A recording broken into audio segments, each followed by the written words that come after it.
Apakah itu benar pada masa pemerintahan Utsman juga banyak terjadi korupsi dan nepotisme? Ini sudah kita sebutkan tadi kan di akhir pertemuan. Semua syubhat tadi itu panjang lebar semua berhubungan dengan isu itu, dan itu tidak benar semuanya.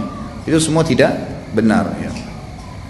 Saya membaca atau mendengarkan kajian sirah seperti ini, saya hanya bisa terheran-heran, ingin rasanya bisa berinfak seperti salafus soleh, tapi apa bisa? Bagaimana seorang istri menginfakkan harta? Apa harus selalu seizin suami? Dan bila kita mengorbankan baik harta tenaga untuk Islam ini, bagaimana cara menjaga keikhlasan seperti Utsman bin Affan menjaga keikhlasannya radhiyallahu anhu? Baik, jazakallahu khair. Ini saya berharap ya, ikhwah dan akhwat kalau bertanya, menyebutkan nama Nabi SAW, salawat pada Nabi SAW, menyebutkan nama sahabat, bilang radhiyallahu anhu ya, atau anhum ajma'in. Ini penting. Baik, di sini dikatakan kalau Anda tanya apa bisa, saya jawab sangat bisa, gitu kan? Dan caranya mulai dulu. Oh, saya Ustaz pendapatan jual kue tiap hari cuma dapat 50 ribu. Bisakah saya berinfak? Bisa kalau mau, infak saja. Coba infakkan, gitu kan? Kata para ulama, hadis Bukhari yang menjelaskan ada dua orang di zaman Bani Israel yang pernah masing-masing punya kebun dan musim peceklik, lagi panas, nunggu hujan dari langit. Kemudian temannya yang satu lagi nunggu hujan, tiba-tiba melihat ada awan lewat, kemudian dia dengar suara. Dari awan itu ada suara mengatakan, turunkanlah hujan di kebunnya fulan. Kebun temannya dia di sebelah. Lalu kemudian dia ikutin, ternyata hujan tersebut ada di atas kebun temannya, lalu turun hujan lebat. Lalu kemudian dia pun tanya temannya, apa yang kau lakukan? Tadi saya dengar ada suara di awan mengatakan turunkan hujan di kebunnya fulan, kebunmu. Dan hujan ini turun. Kata temannya apa? Ini rahasianya. Dia bilang hasil kebun ini saya bagi 3. Hasil kebun ini saya bagi 3. Jadi keuntungannya dibagi 3 sama dia. Sepertiga saya infakkan langsung di jalan Allah. Ada keuntungan 100 ribu, 35 ribu, 33 ribu sudah dikeluarin di jalan Allah. Sepertiganya saya kembalikan sebagai modal, sepertiganya saya pakai untuk kebutuhan rumah tangga saya.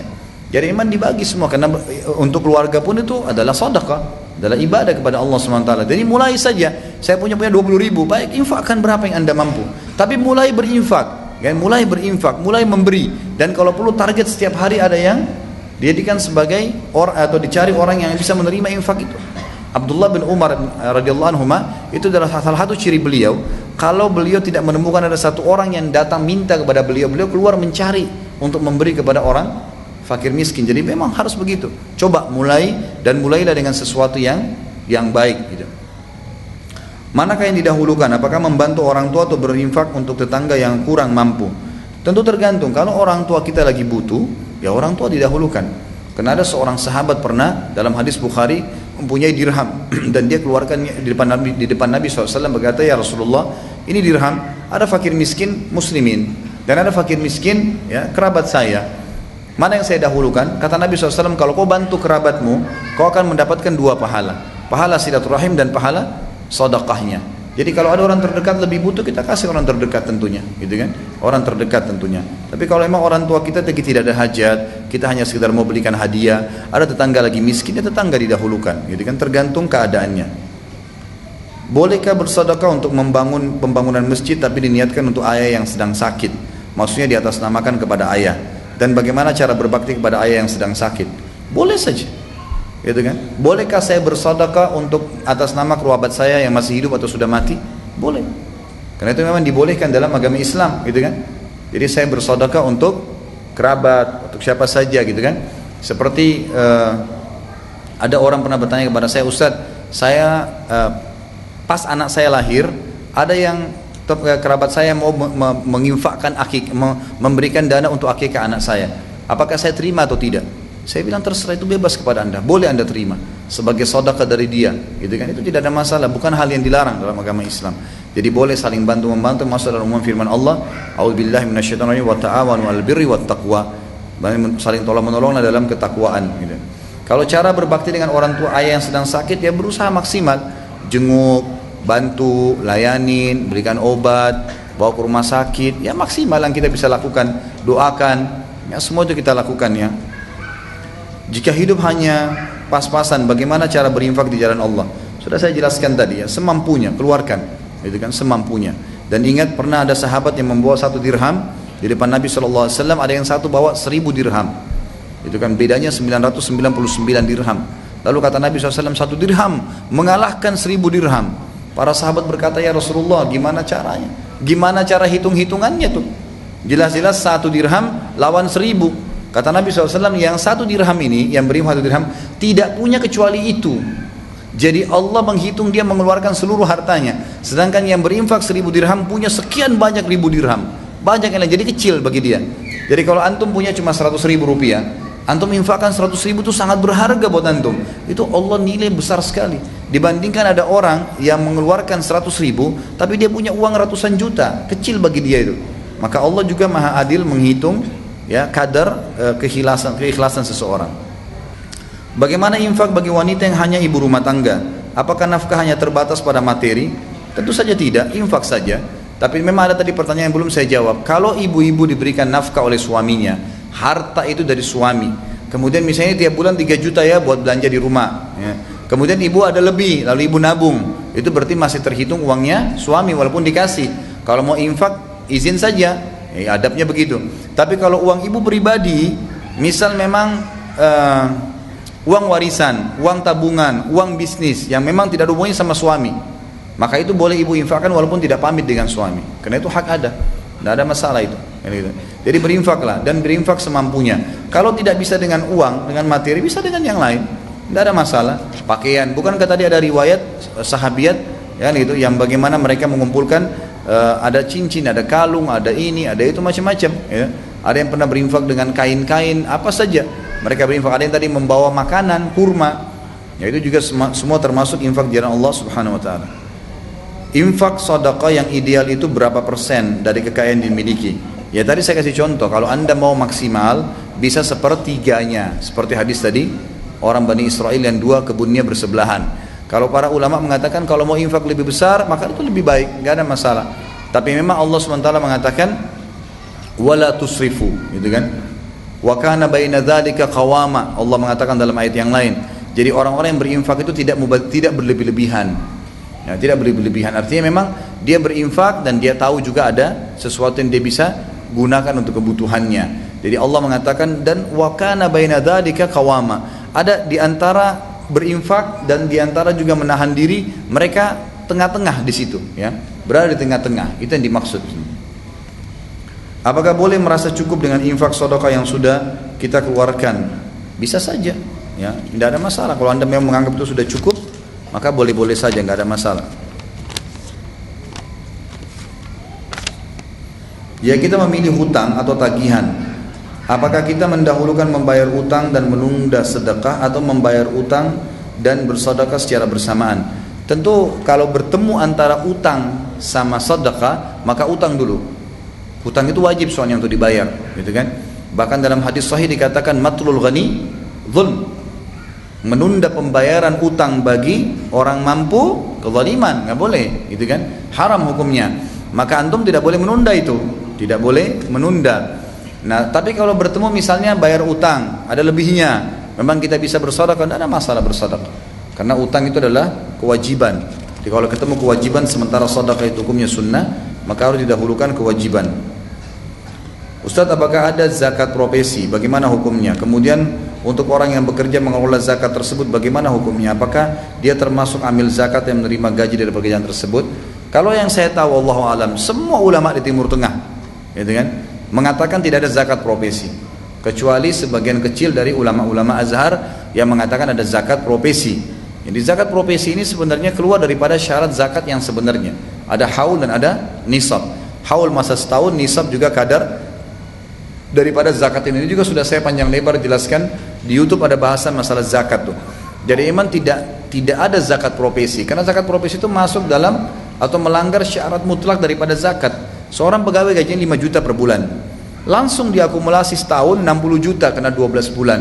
60 juta dihitung sampai nggak nisab 85 gram emas. Oh ternyata sampai, maka langsung dipotong tiap bulan 2,5% tanpa melihat kebutuhannya orang tersebut, nggak bisa.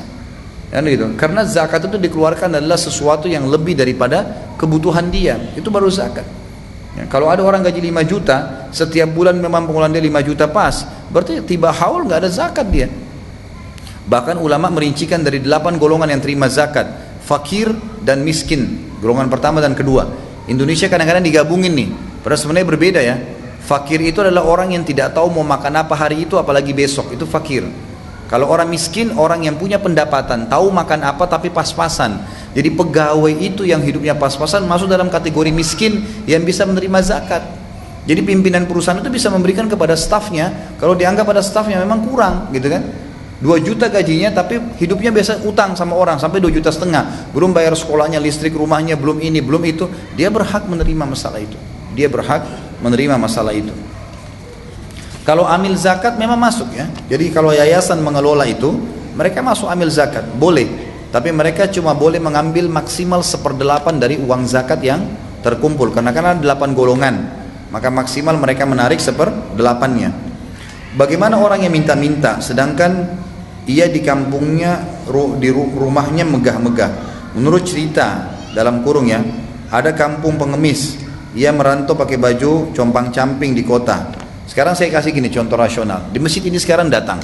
Ini tolong penanya lebih perhatikan. Di masjid ini sekarang datang di kumpulan kita lagi duduk begini, kemudian bawa proposal. Nih tolong bantu, saya mau bangun masjid. Baik, kita kumpul lah uang. Semua terkumpul uang misalnya 100 juta. Pergilah orang tersebut berterima kasih lalu kemudian dia jalan. Sebulan kemudian kita tahu ternyata dia pembohong. Saya ingin tanya Bapak Ibu sekalian, paham gak? Pertanyaannya ini, perhatikan baik-baik. Fahamkah Anda bahwasanya pahala kita tidak hilang? Ya.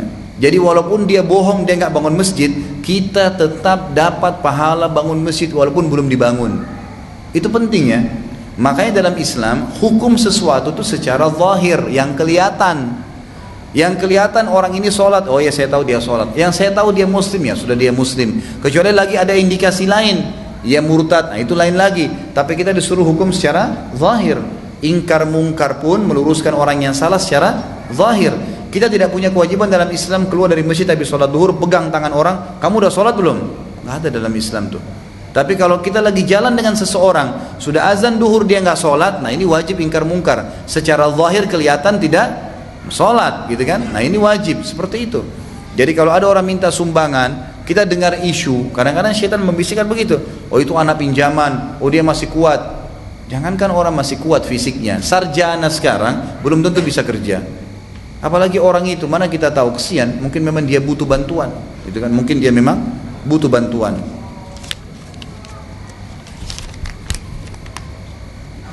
Ustaz, anak punya 1 adik perempuan, 1 ayah lain ibu dan yang susah diatur. Setelah ayah anak meninggal, anak tanggung jawab sama seperti ayah, karena anak pertama. Maksudnya apa ini? Mungkin bagaimana menanggulangi ya? Ya pertama ikhtiar, Anda ikhtiar semaksimal mungkin, nasihatin dia. Dan biasanya kalau orang di bawah naungan begini, tahan fasilitasnya. Biasanya begitu ya. Jadi kalau anak itu nakal, maka tahan fasilitasnya sampai dia perbaikin. Itu boleh dalam pendidikan Islam seperti itu. Gitu kan? Jadi adik ini ditahan, saya tidak akan berikan kamu kebutuhan kamu kalau kamu tidak mau berubah. Kamu nggak mau tutup aurat, kamu nggak mau sholat. Kalau enggak ya sudah, gitu kan? Bahkan sebagian ulama fikih mengatakan kalau ada seseorang yang fasik atau fasikah di bawah naungan seorang wali itu adalah orang tuanya, kakaknya, sudah dinasihati, sudah luruskan, tidak mau, boleh disuruh keluar dari rumah. Kalau dia tidak mau ya, udah jelas-jelas dia membahayakan rumah tangga itu, maka boleh tidak serumah, gitu kan?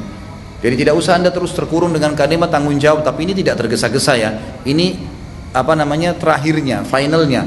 Tapi kalau di awal Anda disuruh ikhtiar, nasihatin, tahan dia, tahan manfaat-manfaat yang bisa didapatkan, itu insya Allah akan bisa membuat dia berubah sambil didoakan tentunya. Jadikan sebagai target untuk berubah. Ada program pemerintah untuk menertibkan pengemis, anak jalanan dan pengamen. Tapi suatu saat salah satu mereka datang kepada kita di perempatan persimpangan jalan, tempat makan tempat mereka, saya nggak tahu ya. Apa yang harus kita lakukan untuk tetap mengimani faidah fadilah Utsman bin Affan dalam berinfak? Yang saya tahu kalau pemerintah sudah menanggulangi itu, memang betul-betul nggak ada lagi pengemis di jalan, pemerintah sudah siapin tempat-tempat penaungan, maka Anda wajib patuh dengan pemerintah.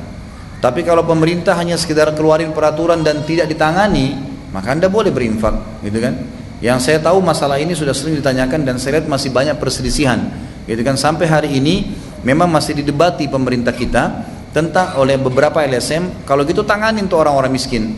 Karena selama ini mereka menangani anak-anak jalanan, mereka memberikan bantuan, mereka adakan keterampilan, itu juga masuk dilarang oleh pemerintah. Maka mereka, saya lihat sendiri waktu itu ada cuplikan, jadi mereka pun mengatakan bagaimana kira-kira solusinya. Kalau pemerintah sudah siapin lembaga-lembaga, naungan, pemerintah, pendidikan untuk mereka, kami akan angkat tangan. Tapi selama itu tidak, mereka masih berserakan, mereka tidak sekolah, mereka nyanyi-nyanyi di jalanan, mabuk-mabuk, nanti jadi anak nakal, ya harus ditanggulangi, gitu kan? Jadi di sini sesuaikan dengan kondisi. Kalau pemerintah sudah menanganin itu, nggak ada masalah. Tapi kalau enggak, maka Anda boleh berinfak. Amalan apa yang harus dilakukan oleh orang yang sedang sakaratil maut? Talqin, la ilaha illallah, itu sunnah Nabi SAW. Jadi orang yang di sekitarnya mengingatkan dengan la ilaha illallah. Sebagaimana Nabi SAW mengatakan laqinu mautakum. Ya. Kalau dia sendiri Allah alam, kita nggak tahu ya. Kalau orang yang sedang sakarat itu tentu kita belum pernah alamin, kita tidak tahu, dalil pun belum ada menjelaskan itu. Tapi yang ada adalah hadis menjelaskan orang sekitarnya membantu dia mengingatkan dengan talqin la ilaha illallah. Bagaimana bertaubat dari dosa memasang susuk? Taubat kepada Allah SWT, karena itu perbuatan syirik. Kemudian meruqyah diri, ya, meruqyah diri, membaca ayat-ayat ruqyah. Tentu ini ada tema khusus ya. Di YouTube pun sudah diangkat ada tema materi saya tentang ruqyah syariah. Bisa dilihat tata caranya di situ. Jadi di ruqyah dengan membaca ayat ruqyah lalu mengusap daerah yang ada susuknya, dibuang semua.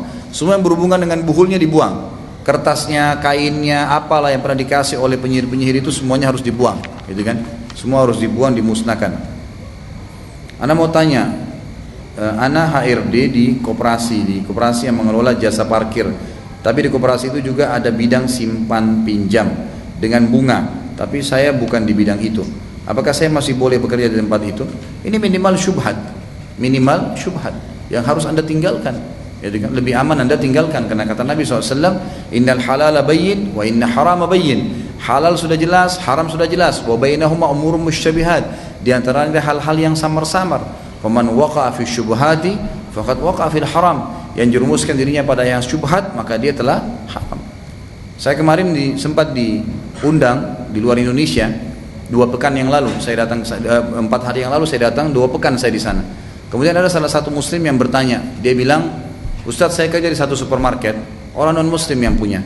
Kemudian di lemari rak dia itu jual minuman keras. Dan saya kadang-kadang disuruh bersihin tuh minuman keras gitu kan. Kira-kira bagaimana hukumnya? Saya jawab kembali, kira-kira menurut antum bagaimana?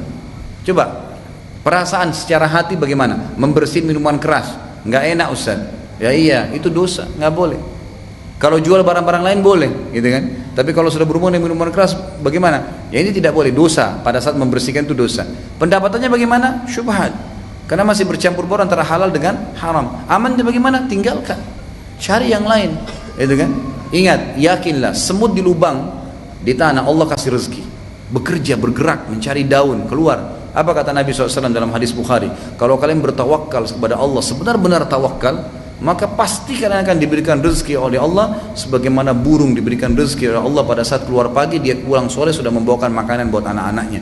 Dijamin oleh Nabi SAW diberikan rezeki pada hari itu. Bertawakal, berikhtiar, bertanya, gitu kan? Coba Allah SWT akan berikan kepada hamba-hambanya. Saya kasih waktu 3 menit lagi ya. Ustaz, saya ingin menanyakan, apakah setelah kita meninggal yang disiksa di alam barzah itu jasad atau ruh? Karena seperti yang saya tahu, ketika setelah meninggal ruh kembali ke Allah. Mohon penjelasannya. Ruh, alam barzah ruh. Jadi alam kita ini sebelum lahir, sebelum jasad ini terbentuk di rahim ibu, ruh kita sudah hidup, gitu kan? Kemudian ini cuma alam ruh saja. Kemudian pada saat sudah hidup di dunia, mulai 4 bulan di rahim ibu sampai kita meninggal, ini bergabung antara ruh sama jasad. Kemudian ada alam yang ketiga, alam barzah. Ini kembali ruh saja, jasad akan dimakan oleh tanah. Sabda Nabi SAW, semua jasad kalian akan dimakan oleh tanah kecuali tulang ekor kalian. Jadi hidup di alam barzah adalah ruh, yang darinya nanti Allah akan bangkitkan kalian pada hari kiamat. Kemudian ada kehidupan akhirat, bergabung lagi kayak sekarang nih, jasad sama ruh. Tapi jasadnya sudah jasad baru, bukan jasad yang sekarang. Jasad sekarang ini cuma dipinjamin sama Allah di dunia, makanya akan hancur dengan tanah. Jasad nanti berbeda. Hadis Bukhari berbunyi, Allah Subhanahu wa taala akan menurunkan hujan yang akan membasahi bumi ini dan akan menyentuh tulang-tulang ekor manusia yang tersisa, lalu membuat kalian tumbuh seperti tumbuhnya tanaman, gitu kan? Kemudian Allah SWT menciptakan laki-laki seperti ayahnya Adam, 60 siku ke langit. Jadi semua laki-laki 27,5 meter nantinya. Semua perempuan akan kembali kepada poster ibunya Hawa, itu 40 siku ke langit, kurang lebih 17,5 meter. Gitu kan? Ini memang poster kita pada hari kiamat, dan itu nanti jasad yang hidupnya abadi di surga atau di neraka, Allahu alam. Jadi bapak ibu yang pendek nggak usah khawatir. Baik, mungkin sampai sini dulu insyaallah. Mudah-mudahan Allah berkahi majelis kita, dan mudah-mudahan Allah Subhanahu wa taala memberikan hidayah bagi yang belum mendapatkan hidayah, juga memudahkan bagi orang yang sudah dapat hidayah dan ilmu untuk mengamalkannya, serta Allah mengampuni dan mengganti semua dosa-dosa kita di pertemuan ini dengan pahala. Dan saya meminta kepada Zat yang maha perkasa lagi maha bijaksana serta maha pengasih lagi maha penyayang, untuk menyatukan kita di surga Firdausnya sebagaimana Allah satukan kita di masjid yang mulia ini. Kalau ada benar dari Allah, kalau ada salah dari saya mohon dimaafkan. Saya mengajak lagi teman-teman untuk mengikuti ceramah. Jadi ceramah seperti ini jangan cuma sekali didengar, nanti akan ada di-upload di YouTube insyaallah, dan di web saya di www.khalidbasalama.com. Coba didengar berulang kali, karena kadang-kadang informasi ada yang luput. Makin sering didengar maka makin berbekas ilmu itu, dan tentu manfaatnya juga bagi saya, makin banyak pahala yang akan didapatkan. Lalu kemudian amalkan, sampaikan kepada orang lain. Di YouTube bisa di-download gratis, kemudian bisa disebarkan. Tapi memang yang tidak kami izinkan adalah kalau diperjualbelikan. Kalau seandainya dibagi cuma-cuma maka silahkan saja, maka itu sangat terbuka buat teman-teman sekalian. Kalau benar dari Allah, kalau salah dari saya mohon dimaafkan.